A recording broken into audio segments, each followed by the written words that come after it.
Maxine Waters entered the House Oversight Committee room with an air of absolute dominance, as if she owned the place. In many respects, she did, after spending 32 years in the halls of Congress and leading the Financial Services Committee. She was a woman who had made commanders-in-chief hesitate and colleagues tremble in her presence. She had outlasted multiple presidential terms, survived numerous controversies, and neutralized her rivals with nothing but her voice and iron will. Her designer Chanel attire cost significantly more than the monthly earnings of most people in her district. The diamond jewelry she wore sparkled with every dismissive gesture she made toward those around her. Her appearance was meticulously maintained, as if she were prepared for a high-stakes confrontation or simply to signal her superiority. She remained oblivious to the fact that her own daughter had been secretly talking to federal agents for months. She had no clue that the digital correspondence she believed was gone forever had been retrieved from secure backup systems. She didn't realize that by the sunset of this day, the political dynasty she spent 30 years constructing would fall apart. The veteran politician settled into her seat with the demeanor of a monarch forced to endure a tedious meeting with commoners. She surveyed the committee members with a mixture of hatred for the opposition and pure disdain for her own party. Dan Bongino sat across from her at the investigator's station with a thick stack of evidence files laid out. He was a former federal agent and city cop from a working-class background who spent his life chasing down lawbreakers. Waters glanced at him and saw a nobody, an ex-cop turned media personality who had achieved nothing she deemed worthy of respect.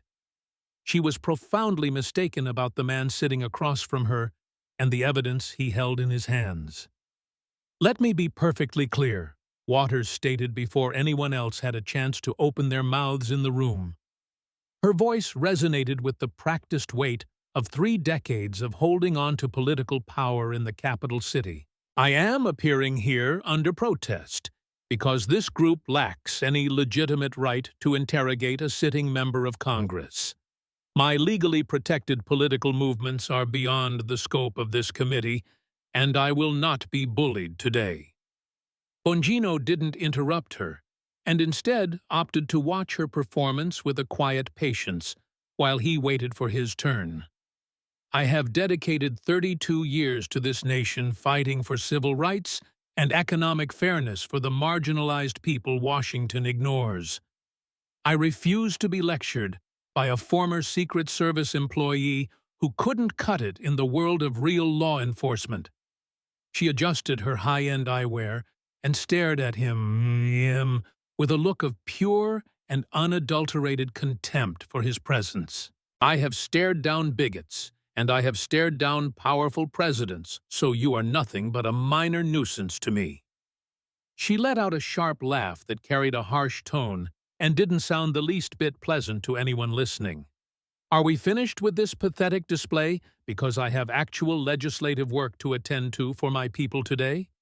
I am reclaiming my time, and I expect this charade to end immediately so I can go back to my office."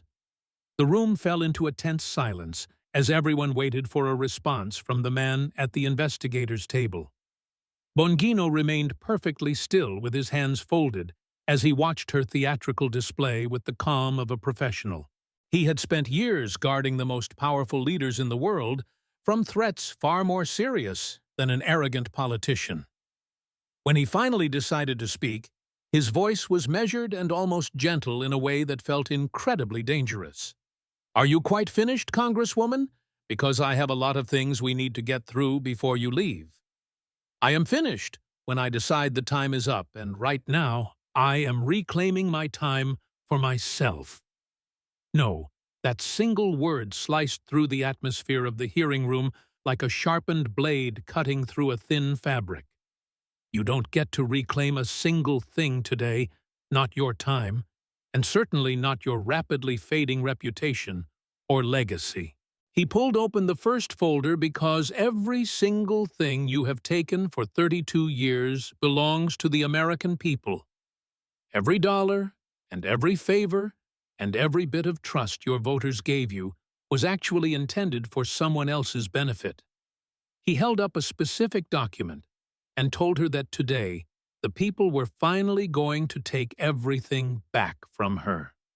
He let those words hang in the air for a moment before dropping a bombshell about a massive sum of money.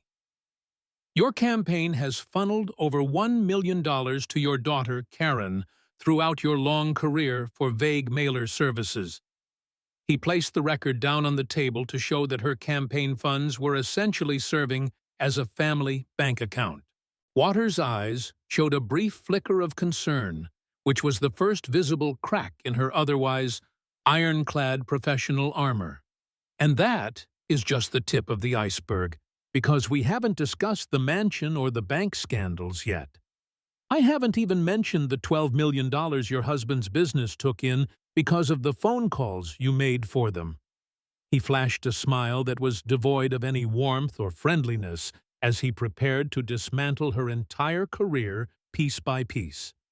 So please go ahead and tell me more about reclaiming your time, because I am very interested in hearing your explanation. Bongino began organizing his documents with the surgical precision of a man who had prepared for every possible lie or redirection. Every single page was marked, and every piece of evidence was numbered for the woman who thought she could talk her way out. Let's start with a very simple topic. Congresswoman, and talk about the financial arrangements you made for your daughter, Karen. Waters' face hardened as she claimed her daughter runs a legitimate firm that provides services to many different political campaigns. $1.2 million, Bongino repeated the number and let it linger in the air like a dark cloud over her.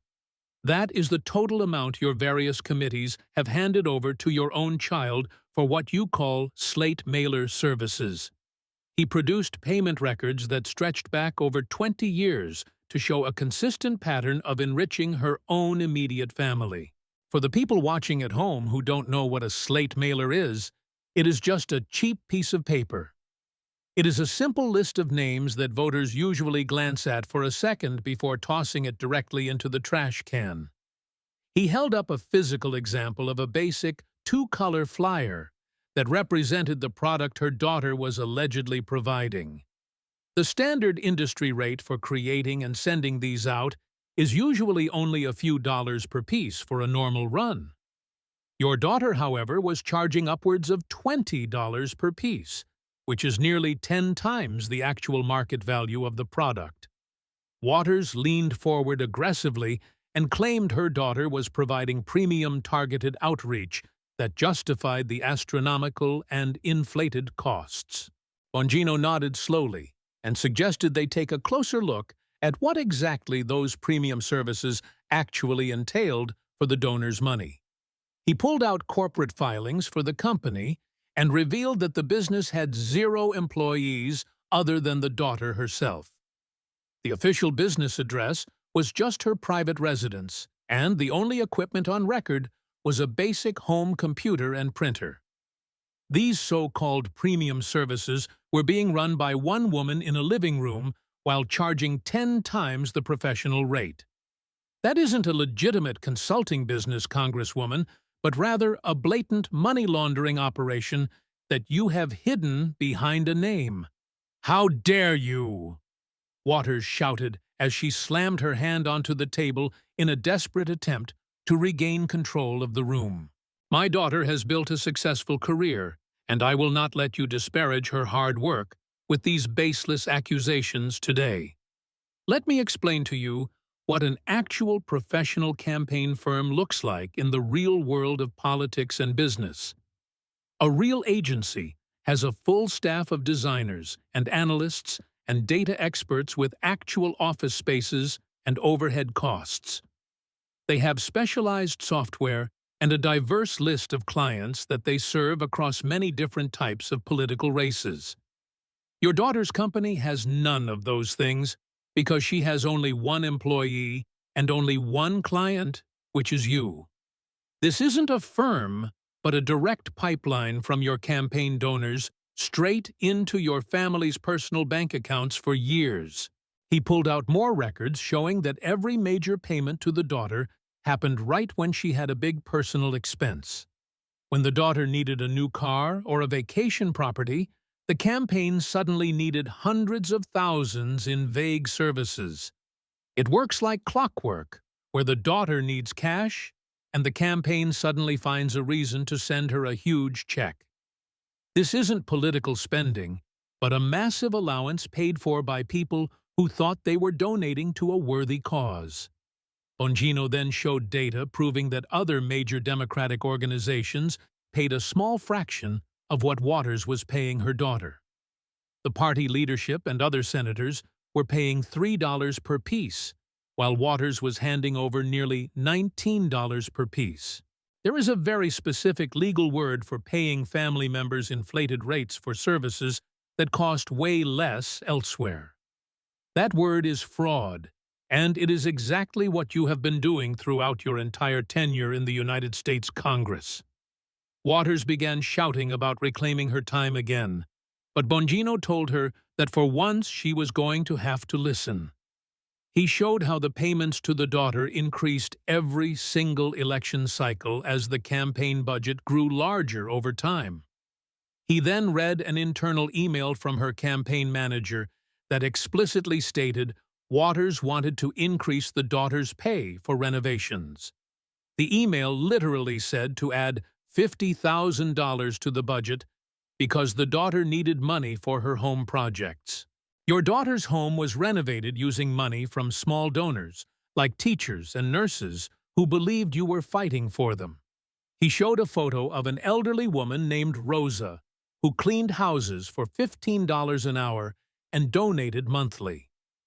Rosa gave nearly $2,000 over 6 years, which is money she could have used for her own medicine or family. That donation bought about 100 pieces of junk mail from your daughter's fake company before being thrown in the trash. Rosa skipped meals to support you while you funneled her hard-earned money into your daughter's luxury home renovations and lifestyle. Waters claimed the payments were legal, but Bongino reminded her that being legal and being ethical are two very different things. You have spent your entire career exploiting the space between what is technically allowed and what is actually decent and right. He closed that folder and told her that her daughter wasn't the only family member who got rich off her power. Let's talk about your husband and the $12 million in taxpayer money that was used to save his personal investments. He opened a new section filled with property records and photos of her $6 million mansion with a pool and manicured lawn. The images of her luxury lifestyle in Hancock Park were displayed for everyone to see on the screens in the hearing room. It was a beautiful home that most Americans can only dream of, but there was one massive problem with the location. This luxury mansion is not even located within the congressional district that you are supposed to be representing in Washington. You represent some of the most impoverished neighborhoods in California, where the average family makes very little money each year. You live among the wealthiest elites in a different part of the city, while your constituents struggle to survive every day. Waters claimed she only had to maintain a residence in the district, and that her primary home was her personal business. Bongino then showed photos of the small house she claimed to live in and revealed it was essentially a vacant prop. Utility bills showed that the house used almost no electricity, which proved that nobody actually lived there at any point. It was a legal fiction used to pretend she lived among the people while she enjoyed a mansion with private security. He pointed out the contrast between her constituents living behind bars on windows and her living with high-end private security patrols. Her voters take the bus to work, while she drives a luxury Mercedes that costs more than their entire household income. He detailed her $60,000 annual clothing budget and noted that her current outfit cost more than 7 weeks of labor for her maid. He showed photos of her luxury vacations to Paris and Italy, while her district struggled with basic infrastructure and failing schools. He listed expensive restaurant receipts charged to the campaign, while a huge percentage of children in her district rely on free lunches. You eat at the finest establishments in Beverly Hills, while your people rely on food banks to feed their own families. Waters turned bright red with anger, but Bongino reminded her that this was the business of the people she represents. He showed statistics proving that during her 32 years in office, the poverty rate in her district had stayed almost exactly the same. Her personal wealth, however, had grown 20 times over, from a couple $100,000 to over $4 million today. You got rich, while the people you represent stayed poor and continued to wait for the changes you promised them for decades. He played a video of a retired janitor named James, who said he had never even seen her on his street. James said the neighborhood looked worse now than when she started, and that she only showed up every 2 years for votes. You can't understand the problems of the poor from a swimming pool in a mansion on the other side of town. Bongino turned back to her and said that her constituents have always known the truth about her and her fake advocacy.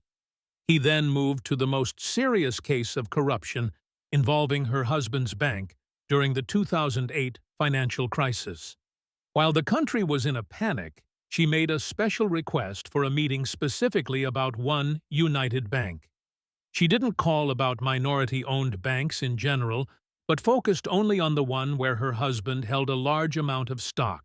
Her husband was on the board and owned hundreds of thousands of dollars in shares that were about to become worthless.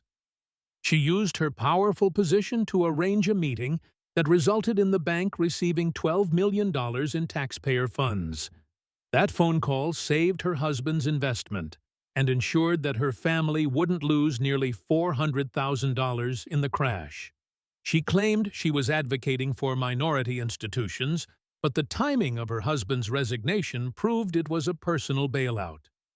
He showed phone logs of 3 separate calls she made to the Treasury Department while her husband was still involved with the bank.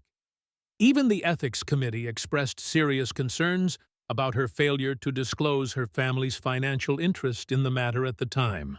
The only reason she wasn't punished back then was because of political gridlock and her party protecting its own powerful members. He read a note from a Treasury staffer who explicitly mentioned that Waters brought up her husband's involvement during the call. She knew exactly what she was doing, and she used her office to enrich her own household using public money. Waters was shaking with rage as Bongino summarized her career as a family enrichment scheme disguised as public service. He then shifted to her history of inflammatory rhetoric and how she encouraged people to harass and confront her political opponents.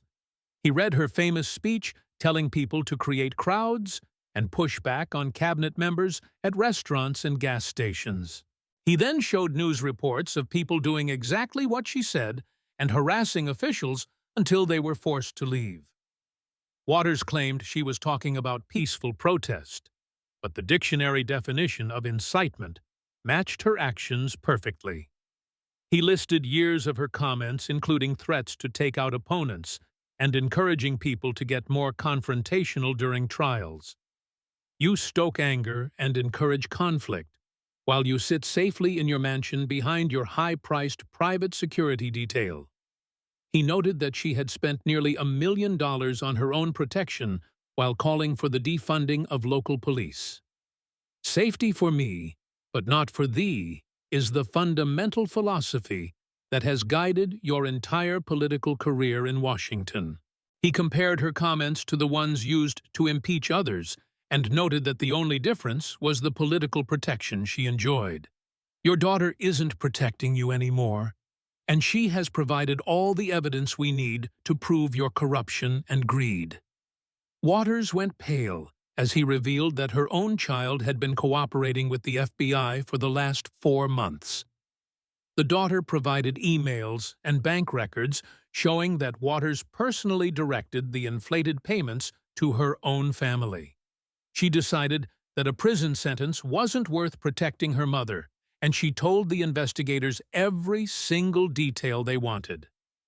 The people you trusted are turning on you, and even the Congressional Black Caucus is now calling for a full investigation. Your own party members are siding with the referral to the Justice Department because the evidence of your crimes is overwhelming. The committee voted 14-7 to refer her for criminal investigation for campaign finance fraud and abuse of her office. Waters sat motionless as her world collapsed around her, and she realized that her 32-year run of power was over. She walked out of the room alone and diminished as news of her downfall spread across the internet like a wildfire. Protesters gathered outside her mansion, and even her most loyal supporters in the district felt betrayed and used by her. People realized they had been fools to believe she was fighting for them while she was busy getting rich off their pain. 2 weeks later, she announced her retirement, but she never apologized to the people whose trust she had completely shattered. The sidewalks in her district remain broken, and the poverty persists, but the woman who profited from it all is finally gone. The heavy rain lashed against the reinforced glass of the black SUV as it sped away from the Capitol building toward the private airfield. Maxine stared out at the blurred lights of Washington, D.C., feeling a sensation she hadn't experienced since the early 80s, which was genuine and paralyzing fear. The phone in her hand vibrated incessantly with calls from donors and party whips and crisis management firms, but she couldn't bring herself to answer a single one. Her driver kept his eyes strictly on the road and avoided looking in the rearview mirror because the energy coming from the back seat was absolutely toxic. The empire she had built brick by brick over decades was not just cracking, it was disintegrating into dust right before her tired eyes. She arrived at the private terminal where she expected to be greeted with the usual deference and expedited service she had enjoyed for 30 years. Instead, the staff behind the counter avoided eye contact and processed her paperwork with a cold and mechanical efficiency that spoke volumes. The news of the committee hearing and her daughter's betrayal had already saturated the 24-hour news cycle, and everyone knew she was a falling star. She walked across the wet tarmac to the chartered jet, feeling smaller and more vulnerable than she ever had in her entire adult life. As the plane lifted off the ground, she realized this might be the last time she ever saw the capital city as a free woman. The flight to Los Angeles was a 6-hour torture session spent reviewing the digital files that Bongino had exposed to the world just hours earlier. She tried to find a loophole or a legal technicality that could explain away the massive transfers of cash to her daughter's shell company. Every time she looked at the bank statements, she saw her own handwriting on the authorization forms sealing her fate with black ink. Her daughter Karen had been meticulous in keeping records because she apparently knew this day would eventually come and wanted an insurance policy. The betrayal stung worse than the legal jeopardy because she had given Karen everything, including a life of unearned luxury and privilege. When the plane touched down at LAX, the atmosphere was completely different from the usual orchestrated welcome parties she was used to receiving. There were no cheering crowds or local union leaders waiting to shake her hand and take photos for the evening news. Instead, a chaotic swarm of paparazzi and independent journalists surrounded the private exit, hoping to get a shot of the disgraced Congresswoman.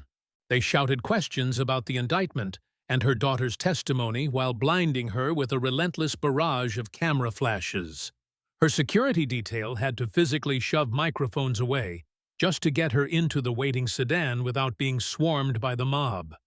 The drive to Hancock Park was usually a soothing transition from the airport to her sanctuary, but tonight it felt like running a gauntlet. As the car turned onto her street, she saw that the news vans were already parked along the curbs, blocking the driveways of her wealthy neighbors.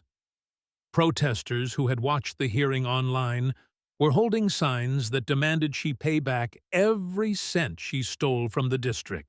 The neighbors who usually tolerated her presence were now peeking through their curtains with a mixture of curiosity and utter disgust at the spectacle. She hurried into her house and locked the heavy oak door behind her, hoping that the thick walls would block out the noise. Inside the mansion, the silence was deafening, and the air felt stale, as if the house itself knew that its owner was in deep trouble. She walked through the grand foyer past the expensive art pieces that she had bought with money that should have gone to community centers. The phone in her kitchen was ringing off the hook, and the answering machine was already full of messages from furious constituents. She poured herself a drink and sat in the dark living room staring at the portrait of herself that hung above the fireplace. The woman in the painting looked powerful and untouchable, while the woman sitting in the chair felt like a cornered animal waiting for the trap. The next morning brought a fresh wave of humiliation as the major networks began airing deep-dive investigations into her husband's business dealings. Reporters were broadcasting live from outside the vacant house in her district that she claimed was her primary residence. They interviewed the neighbors who confirmed on camera that they had not seen her or her husband at that property in over 5 years. One neighbor laughed and told the reporter that the only thing occupying that house was a pile of old mail and some dust bunnies. The illusion of her connection to the community was being dismantled hour by hour on national television for everyone to see. By noon, her legal team had arrived at the mansion, and their faces told her everything she needed to know about the severity of the situation. The lead attorney was a man who had kept celebrities out of prison for decades, but even he looked rattled by the evidence. He explained that the Department of Justice was moving faster than usual because the public outcry was too loud to ignore. They were talking about a RICO case, which meant they were treating her family operation like organized crime rather than just political corruption. If they could prove a pattern of racketeering, she could be looking at 20 years in federal prison without the possibility of parole. The worst part of the meeting was when they discussed her daughter's plea deal, which had been unsealed by the courts that morning. Karen had agreed to wear a wire during their family dinners for the past 3 months, recording every incriminating conversation. She had captured Maxine discussing how to hide the money and how to intimidate potential primary challengers who asked too many questions. The recordings were high quality and provided the prosecutors with undeniable proof of intent, which was usually the hardest thing to prove. Maxine felt a physical pain in her chest as she realized her own flesh and blood had sold her out to save herself. As the days turned into weeks, the situation on the ground in her district began to shift in a way she never thought possible.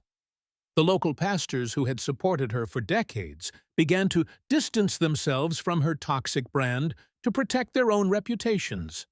Community leaders who relied on her for grants and funding suddenly stopped returning her calls and canceled scheduled appearances. The fear of being associated with a federal investigation outweighed the loyalty they felt toward the political machine she had built. The power vacuum she left behind was quickly being filled by a new generation of activists who wanted real change. A young school teacher named Marcus announced his candidacy for her seat and immediately began gaining traction with a message of honest accountability. He held rallies in the poorest parts of the district, where Maxine hadn't set foot in years unless it was election season. He walked the streets, pointing out the potholes and the broken streetlights that had been ignored while she renovated her mansion. The people were listening to him because they were tired of being used as props for a politician who lived like a queen. The polls showed a massive swing against her, with over 70% of her own district saying she should resign immediately. The financial fallout was swift and brutal, as banks began to freeze her assets pending the outcome of the federal investigation. She went to use her credit card to pay for a grocery delivery, and it was declined due to a hold placed by the government. The millions of dollars she had stashed away in various accounts were now locked down and completely out of her reach. She had to ask her lawyers to petition the court just to release enough funds to pay for her basic living expenses and utilities. The humiliation of having to ask permission to spend her own money was a constant reminder of how far she had fallen. Then came the morning of the raid, which was executed with a precision and force that was designed to send a message to all of Washington. At 6 in the morning, a dozen FBI vehicles swarmed the street outside her Hancock Park mansion with sirens blaring. Agents in tactical gear breached the front gate and pounded on the door, shouting for everyone inside to come out with their hands up. Maxine was led out of her home in her bathrobe, while news helicopters circled overhead, capturing the footage for the world to see. It was the ultimate image of defeat for a woman who had spent her life trying to project an image of absolute strength. They spent 12 hours searching every inch of the property, hauling out boxes of documents and hard drives, and even safe deposit boxes. They seized artwork and jewelry and expensive designer clothing that they suspected had been purchased with illicit campaign funds. The neighbors stood on their lawns watching the spectacle with a mix of shock and schadenfreude as the items were loaded into trucks. Every item that was carried out represented a lie she had told or a rule she had broken during her long career. By the time they left, the house was stripped bare and felt more like a crime scene than a home.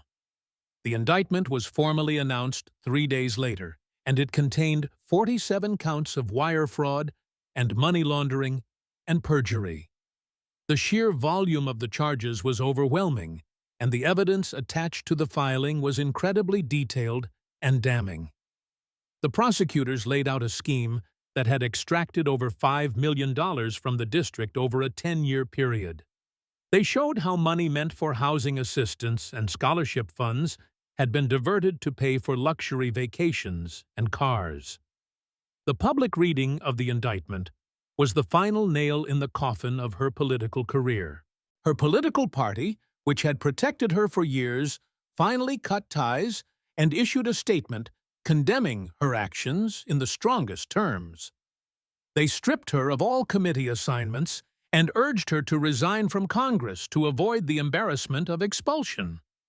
The minority leader, who had once been her closest ally, went on television and said that no one is above the law. She was completely isolated in Washington with no friends and no leverage and no way to fight back against the machine. The system she had manipulated for so long had finally turned its gears against her, and it was going to crush her. Facing the prospect of dying in prison, Maxine finally instructed her lawyers to negotiate a plea deal with the federal prosecutors. She agreed to plead guilty to 10 counts of fraud and to forfeit all of her assets in exchange for a reduced sentence. The deal required her to publicly admit to her crimes and to apologize to the constituents she had betrayed for 30 years. It was a complete and total surrender that stripped her of the last shreds of her dignity and her legacy. She signed the papers with a shaking hand, knowing that she was signing away the freedom she had taken for granted. The sentencing hearing was a somber affair, attended by many of the people she had hurt, including the elderly donor, Rosa. Rosa stood up in court and told the judge how she had trusted Maxine and how that trust had been abused. She spoke about the missed meals and the unpaid bills she endured so she could donate to a campaign she believed in. Her words carried more weight than any legal argument, and they left the courtroom in stunned silence. Maxine refused to look at her victims during the statements and kept her eyes fixed on the table in front of her. The judge sentenced her to 8 years in federal prison and ordered her to pay $3 million in restitution to the victims. As the gavel came down, Maxine was placed in handcuffs by the marshals and led out of the courtroom through a side door. There were no cameras allowed inside, but the sketch artist captured the look of defeat on her face perfectly. She was transported directly to a federal holding facility to begin processing before being transferred to prison. The woman who had once made presidents tremble was now just another inmate, with a number instead of a name. Back in her district, the mood was one of relief and cautious optimism as the special election to replace her began.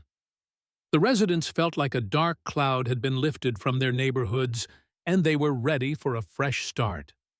The young teacher Marcus won the seat in a landslide victory, promising to serve the people rather than himself.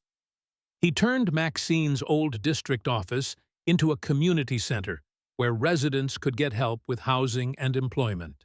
The district began to heal from the decades of neglect and corruption that had plagued it under the old regime. Maxine sat in her cell staring at the concrete walls and replaying the events that had led her to this low point. She realized, too late, that power is a borrowed thing and that eventually the bill always comes due. Her legacy was not the legislation she passed or the speeches she gave, but the greed that had consumed her. She had become the very thing she claimed to fight against, and in the end, she had destroyed herself. The silence of the prison cell was a stark contrast to the roar of the crowds she used to command. Years later, history books would use her story as a cautionary tale about the corrupting nature of unchecked political power. Students would study the Waters scandal as a turning point in congressional ethics and campaign finance reform. Her name became synonymous with corruption and the abuse of public trust, rather than civil rights advocacy. The mansion in Hancock Park was sold at auction to pay off her debts, and the new owners painted over the walls. All that remained of her dynasty was a cautionary footnote in the history of American politics. The sidewalks in the district were eventually repaired, and new businesses began to open in the storefronts that had been boarded up. The people stopped waiting for a savior from Washington and started building the community they wanted with their own hands. They realized that the power to change their lives had always been with them and not with the politicians. Maxine Waters was gone, but the spirit of the people she had repressed was stronger than ever. The sun rose over Los Angeles, shining on a district that was finally free from the shadow of its past.